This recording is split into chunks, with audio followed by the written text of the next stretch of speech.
Good afternoon, ladies and gentlemen. Welcome you all to this exciting panel discussing how new age diagnostics are transforming the healthcare landscape. We will touch upon the various trends that are transforming the new age diagnostics, how AI is playing its major role, and what is UAE in terms of infrastructure, what are the developments that are happening, which is encouraging the increased adoption of new age diagnostics. And we will also understand a little bit more on the challenges, the ethical barriers that are required in order to be mitigated for a successful implementation and adoption of new age diagnostics in the country and in the region. So to begin with, when we say new age diagnostics, these are cutting edge technologies and approaches that are basically transforming healthcare in different ways. When we say different ways, it starts with early diagnosis, disease detection, disease prevention. We are all moving towards preventative care. So prevention, it enables disease prevention, improves personalized care, and thereby improved patient outcomes. The most important aspect is to reduce costs. That's the most pressing issues here in the country and also globally as well. These cutting-edge technologies enable reducing costs and improving access. With this, I would like to direct my first question to Mr. Arindam. Hello, sir. As the UAE aims to be a leading global hub for healthcare, what do you think? How do these new age diagnostics bolster its position on the international stage? Yeah, thank you. Thank you, Dr. Suhasini, and thank you, Elets, for having all of us here. So first of all, let's try to break the question into two parts. One is what you said, that as UAE sets itself to become the global hub of healthcare, and the second part of it is the new age diagnostics. So I would like to separate the question into two parts. One is reaffirming the first, which is whether UAE is set to be the global hub or one of the global hubs for healthcare or not. To do that, I think there are a few things that's required. For any country to become a global hub for healthcare, one that is required is a clear vision and commitment from the leadership of the country. Second thing is having a very robust regulatory framework. And third, of course, is the right partnership of the private entrepreneurship zeal, which gives the agility. So frankly, UAE somehow is pretty well poised to have all three. One is there is a serious commitment behind something which is hygiene for any society, both healthcare and education. So where the leaders of the country are truly committed, and that's even visible if you look at the way the healthcare spending is going up from the government as well as what is mentioned on the long-range vision statement of the company, of the country. Second is we already have a very good regulatory framework, and further discussions are going on in some of the Emirates to make sure insurance is made mandatory, and a lot of new discussions are going on so that the insurance coverage can even be better and the current framework can be improved. And UAE is also led the way.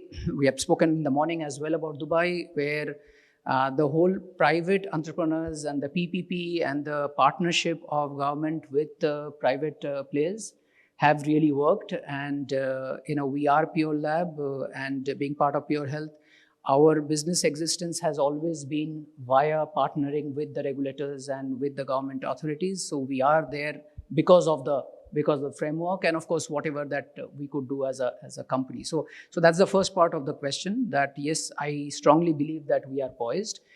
Second is, I'll just give a few probably example of some of the work that is happening to make us future ready. And maybe I'll just point about 3 or 4 things which are impacting UAE at a national level. I'm sure my fellow panelists and other senior healthcare leaders can talk about many more new age stuff that is happening. But I'll just talk about few of the programs that is happening at a national level. We obviously know that while thankfully COVID is history, and we all know that UAE did a pretty good job in managing COVID, so much so there's a lot of expatriate populations who are now choosing Dubai over Hong Kong and Singapore and all of those. It seems to be a safer place. But where the vision of the country comes in is what is the current thinking, to make sure that we are better prepared for any future outbreak, God forbid, if that happens. So earlier this year, Abu Dhabi Public Health, and we are very pleased with that, handed over the country's surveillance lab to us to run. And some of the work that we are doing over there, it is a BSL-3 facility. It both has a biological emergency response unit, so both stationary and mobile. So in case there's an outbreak, the mobile unit can go over there. As well as we have a surveillance program where we are using advanced molecular biology as well as genetic sequencing to detect lots of pathogens around. And that's around the clock work. It's not a clinical work. It's not that patients are working in. But that's some of the thinking of the country to make us future ready. Talking about a few other things, so we do have, of course, the Emirati Genome Project, which is currently, of course, meant for all the citizens, where we are doing whole genome sequencing. So if nothing else, at least the germline mutations of all the countries' locals are available. And of course, one can build upon that, and do a lot of other things as well. We are also handling the newborn screening, which is again under federal program, and a lot of early detection is happening, whether congenital disorders, whether chromosomal abnormalities, whether ASDs, many other things are being detected at a very, very early stage. Last thing that I can speak about is also our HLA lab, where we are working on transplant immunology. And in this year alone, we have supported more than 500 transplant in 2023 alone.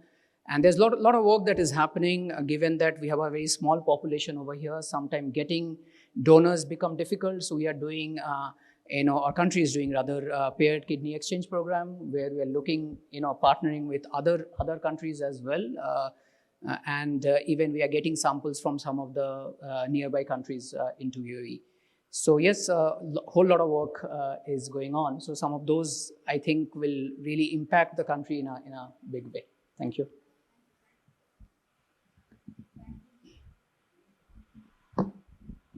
Hello.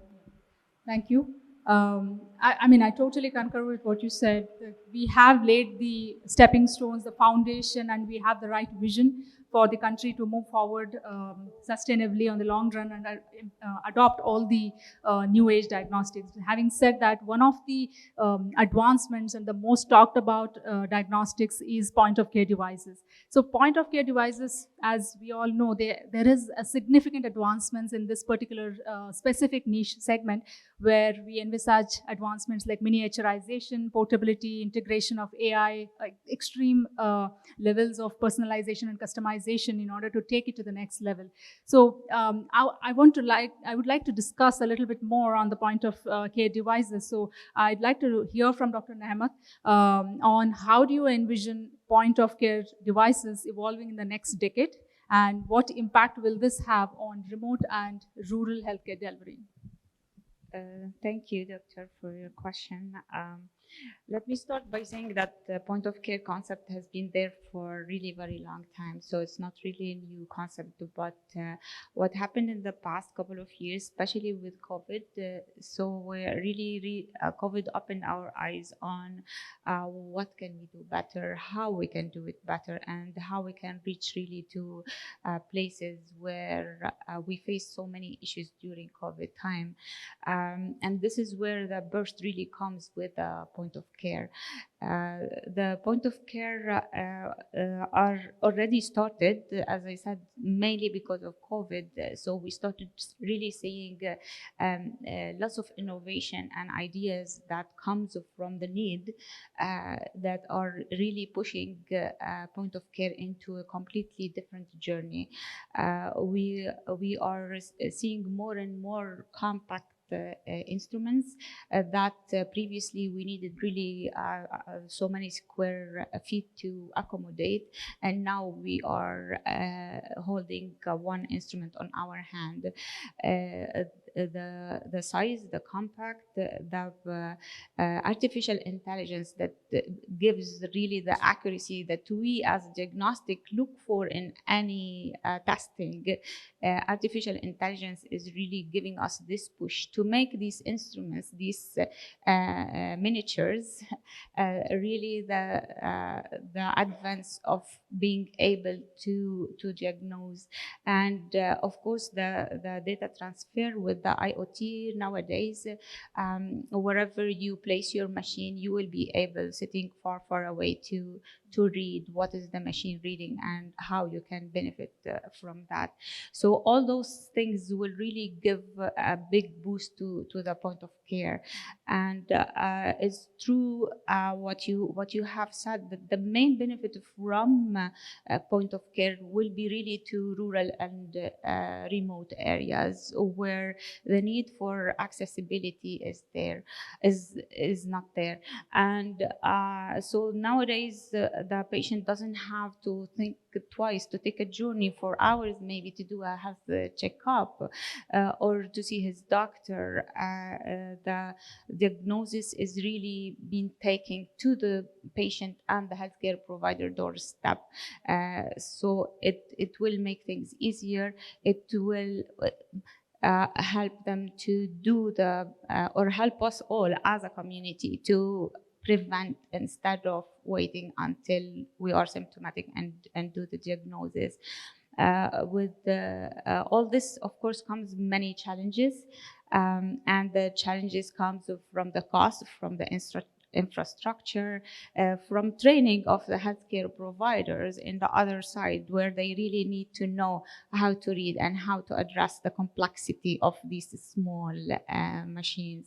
And I don't want to take more of the time, but I'll just finish with the fact that also a point of care will be really very helpful in one subject that in healthcare we're still shy to talk about, which is sustainability, environmental, social equity, and governance. All this will be really supported by point of care.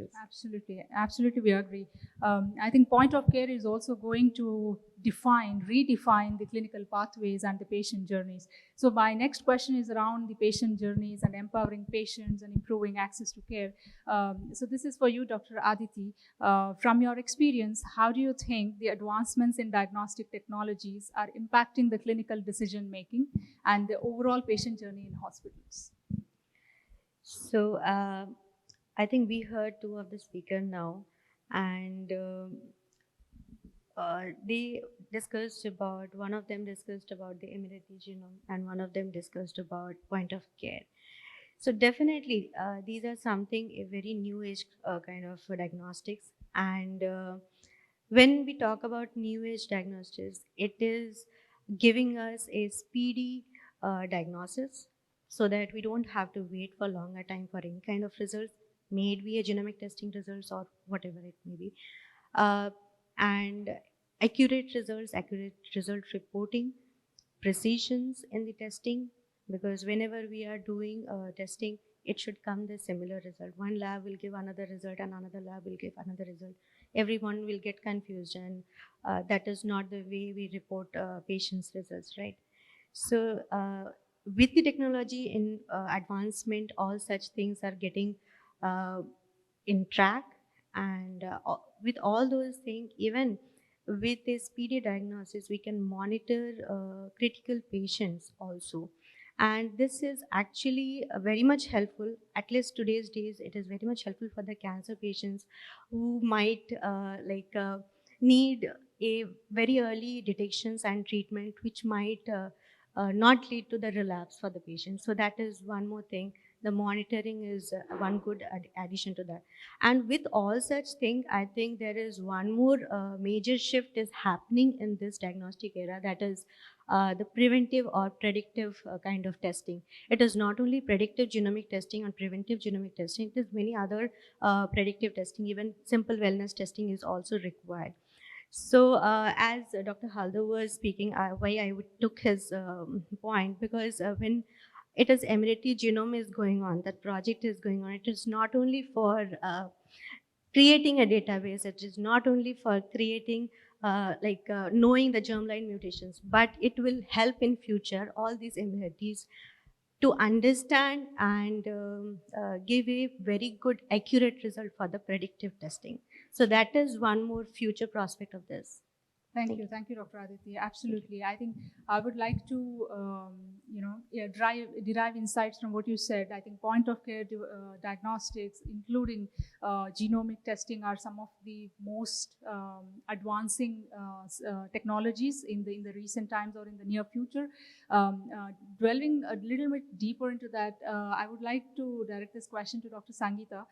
Looking forward, what is the one breakthrough that you expect in the diagnostic technology space, which you believe will significantly transform healthcare in the next decade? Yeah, so it is not one, but I will say several. We've been discussing point of care testing. So the accessibility, the outreach will increase in the coming years, and it will be more, the test menu will be more wide, and the quality controls will be more stringent. So the reliability on POCT can be more, what I envisage. And biosensors, and all of us individually will be monitoring our health, and will be more health conscious, and will be getting these alerts, and will learn. We will educate ourselves because of the availability and the outreach of these biosensors. The second thing, the disruptive technology will be the game changer. The artificial intelligence, which is already in the laboratories now, in the research more. But the AI-driven solutions, the AI engines, the AI drivers will be incorporated in the clinical lab. I am talking more about from the perspective of clinical diagnostic labs. So we will have AI solutions. We will have integrated, totally automated labs. The walls between various sections of the labs will disappear. And what I see, mass spectrometry will be entering the clinical labs. All the systems and the remote labs will be connected to the centralized decision-making lab, and there will be a single channel. This will improve the resources, will save the energy, and will cut down on the waste, and will improvise on the manpower, will reduce the turnaround times. And all the data will be analyzed by the data analytics and the AI driven, the AI, AI engines, or you say AI algorithms. And all this information will be incorporated in the electronic medical record of the clinician. So they will get the alerts. They will also get the cues about the various, the clinical pathways which they should choose when a lot of data gets interpreted by AI through the AI channel. So this, it will be the lab doctors, the pathologists, the clinical laboratories, which will be driving or which will be dictating the clinical pathways. There may be a change in clinical pathways. So this is what I see the future in the coming 5 years. Thank you, Dr. Sangeeta. I think it is absolutely true. That's how it is transforming, where diagnostics is becoming the center stage. And it is not just helping to deliver optimum care, but it is going beyond that, which is health, wellness, and longevity. And with that, my next question to you is, Dr. Menon, what role do you think would new age diagnostics play in enhancing health, wellness, and longevity? And what do you think is the future promise for these diagnostics in the UAE? Thank you. It's a very nice question. Yeah, see, I would like to take a step back and look at it from a different perspective. We all have genes inherited from our parents. Our genes get modified by the environment. This modified genes happen with methylation of the genes. This methylation results in expression of RNA. This expression is now modulating the proteins which are formed, and these proteins then result in metabolic molecules which currently are being tested in laboratories. Now, the whole picture, that is right, starting from genes or genetics, environment, the RNasome, the proteasome, all of this will at some point get integrated, and this integrated digital twin is going to be the guide for you as an individual to determine how healthy you're going to be in the next few years. So the ability to form a digital twin, the ability to control, to look at various factors as they go in time. So currently when we do a test, we see a horizontal image of our metabolic status. But we are not really seeing the true picture. The true picture should be a vertical integration of the horizontal data, which will result in the ability to see deviations as they occur and the ability to push back the deviations back to the norm so that you can have a healthy life. So with this in mind, I did a very small study on strength and endurance, because ultimately we all want to be strong and we all want to be able to outdo the other. So I was able to get a couple of papers, and on putting them together, almost about 125 genes determine the strength and endurance. Then I started looking at orthologs in horses, orthologs in camels, orthologs in falcons. Now these are three important animals as far as the UAE is concerned. And interestingly, the genes are almost the same. There's hardly any difference. Almost 99.9% of the endurance genome in human beings is the same as that of a camel or that of a horse. So now you understand what I'm trying to tell you. So it is all about understanding oneself at a much deeper level, which will give us the clue to how we will ensure that health, endurance, longevity, etc. is going to, can be achieved in the future. Absolutely. Thank you, Dr. Menon. Beautifully said. I think we have heard about a lot of advancements that are happening in this new age diagnostic space. But now I would like to dwell a little bit more on the infrastructure and the capabilities that UAE as a country has or is planning to evolve in the next few years to adopt these technologies. So with that, I will come back to you, Mr. Arindam. To what extent has the country's vision for 2071 catalyzed the advancements in diagnostic techniques and healthcare infrastructure? Sure, thank you. I would like to obviously pick up from where Dr. Menon sort of ended.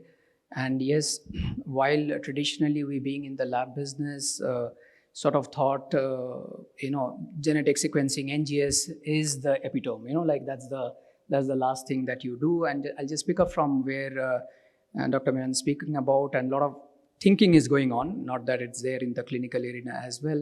We were thinking about doing a whole genome sequencing, understanding germline mutations, and that's about it. What experts are now saying, that's only 20%. I mean, somatic mutations are what is probably 80% of the variations where your expressions, the environmental factors comes in and that changes the gene expressions. So-called epigenomes and what currently, whether it's lipidomics, proteomics, all those multi-omics is the new area, a lot of research is going on. So that's some of the thinking that is already on, that how does that sort of come in the clinical arena, and how do we have better sort of dialogue both with the referring physicians as well as with the regulators, because there is an insurance framework as well, that how do we get that into a mainstream discussion, down from the research arena. So that's, of course, one which is more diagnostics. And of course, there's a lot more other work that is happening in the broader arena, even in the space of cell therapy.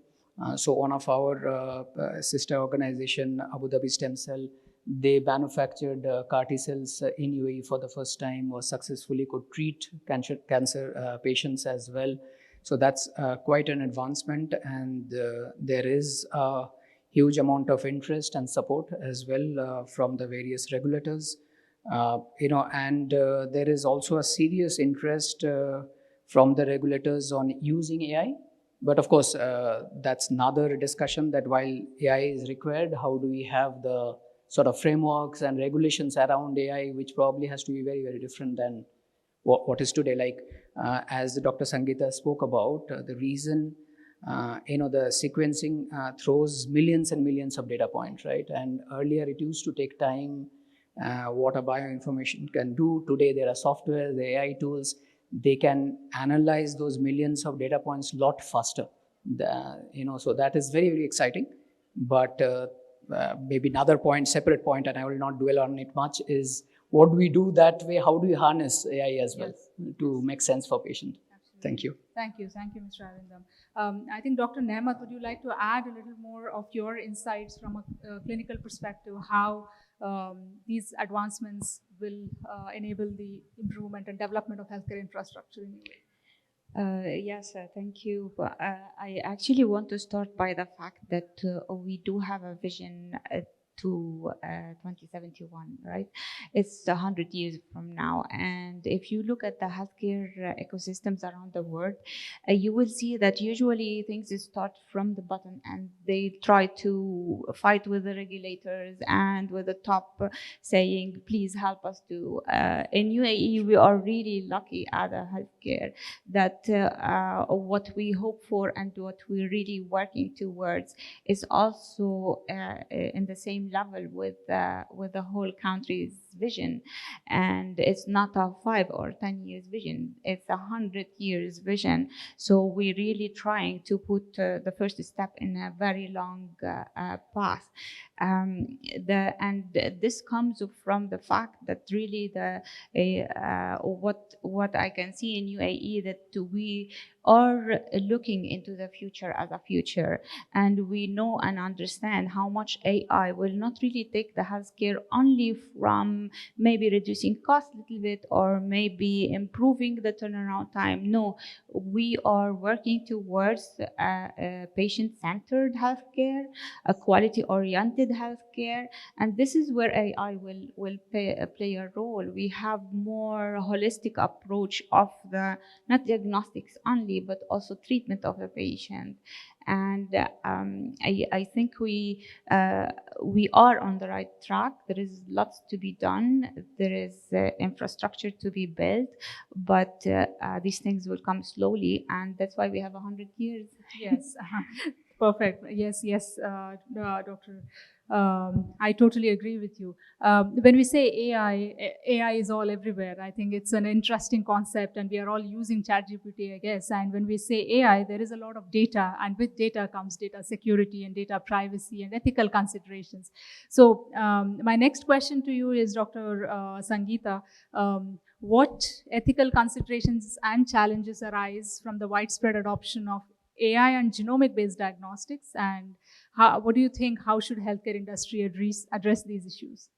Yeah, genomic work and the genomic studies and the outcome will require a completely different ethical framework.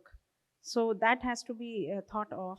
Then starting from informed consent to the participants in genomic study, it has to be very clear, informed consent where patient is also inclusive. Patient is included. And another thing is minors giving consent, whether it is an assent or whether it is a consent by their wards. So when we do genomic studies for neurodevelopmental disorders, for example, it is the minor. So that becomes an ethical issue. And when they grow up, do we call them back? So all those framework has to be in place. Then again, if it reaches wrong hands, your genomic data, there is a breach and it reaches wrong hands, it will have devastating implications. And the emotional and the psychological, how it can impact or affect an individual, that has to be taken into consideration while forming ethical frameworks. Then there can be genetic discrimination by the insurance if the data gets breached, by the place of work where the person is working. So there has to be legal framework and legal laws for it to protect such genetic discriminations. Genetic counseling should be there as a part of ethical framework. And again, AI algorithms, when we see, because these genome studies cannot be done without AI algorithms. There's so much complex data which gets created, and that has to be channelized to AI for interpretation, for the accurate diagnosis, for preventive medicine to work, which is what the focus and all the talk about longevity and catching the disease in the pre-disease state and the preventive medicine, all that. So the AI is very important, and the healthcare sector is gearing itself. We are very enthusiastic that we are, progressing in such a fast pace in terms of AI and machine learning. But at the same time, we have to think about robust cybersecurity laws and the ethical framework, the training in this, and once the laws are formed, even we need to train ourselves, because those will be different. The AI itself is different, it is not human. So as we were discussing that now the laws are formed by humans for the humans, but now it will be AI. So we have to think from a different point of view. Again, across the jurisdictions, the ethical framework may be different, but what I feel that it should be uniform worldwide. Otherwise, there may be barriers. Absolutely. When we exchange information. So these are the things which we have to think, and parallelly we have to work hard on this. Thank you, Thank you. Dr. Sangeeta. I think that's really important for the frameworks and the regulatory frameworks and the security frameworks that's required in order to make this implementable and adoptable. And finally, I think I've come to the end of the discussion, but may I request each one of you to just summarize and share maybe 1 to 2 key takeaways, or basically on the implications for the key stakeholders. So when we say payers, regulators, providers, diagnostic companies, the collaboration, the partnership itself that's required in order to make this workable and successfully implement. So 1 to 2 points from an implication perspective. Let's start with you, Dr. Nehmat. Thank you for that. So for me to summarize, or before I summarize, I just want to touch point on the ethical and what Dr. Sangeeta said. I believe that ethical is a culture. We do really have to talk about ethics in healthcare and really train and culture. And we shouldn't wait for the laws to be formed and we should be building up the stage for the laws to come to be applicable. We have to start from down up and not the other way around. Let's start by implementing in our small, in our lab, in our clinic, in our hospital, in healthcare, in the city, and then we are governed better. But in general about the discussion, I think we really need basically to invest into infrastructure, into AI. And though this might sound like a cost, but the long-term benefits, I think everybody agrees that it will be the benefits later on will outweigh the cost that we are paying at the moment. True, very true. Thank you, Dr. Aditi. Thank you. So we discussed a lot of new age diagnostics over here, but I feel definitely that newer technologies will come up, newer diagnostic machines will come up, newer type of tests will come up, but then that itself is costlier also. Unless and until we manage the cost or do something to the patients whom they need someone to bear the cost, maybe the insurance company or maybe something somewhere from the regulatory bodies, how they want to regulate the insurance and all such thing. Unless and until we implement those, there are many point of care testing, there are many type of tests which are available. Maybe within a day you can get the result, but due to the cost, people will not afford it and they will not come up. And even in case of preventive testing, I would tell definitely it is very much needed, but preventive testings are currently not included in the diagnostics. Right. I think if we include all such thing also in the diagnostic, as we are in a lab which we are integrated lab for molecular and genomic testing, we offer preventive testing, but then I see there are a lot of lag because it is not included in the insurance. People do not want to convey, okay, if we have, then okay fine, I am having diabetes, then they are coming for the insurance. Right. But with preventive techniques, they cannot go for it. True. So they just have to take their own step to spend and then get the benefit, though Yes. everything is available. Yes, it has to come from Yeah. above. Yeah. Absolutely. Over to you, Mr. Arindam. Sorry. Yeah, thank you. So I just wanted to share a few thoughts. In fact, those are going on in my head when Dr. Sangeeta was talking about AI. So I thought I'll just leave a few thoughts, general thoughts with the audience as well in the concept of AI and AI in healthcare. And to me, I do see a basic dichotomy in the sense that what is artificial intelligence or digital intelligence? And at a very basic level, Google gave a lot of intelligence, right? I mean, that's the reason we all go to Google.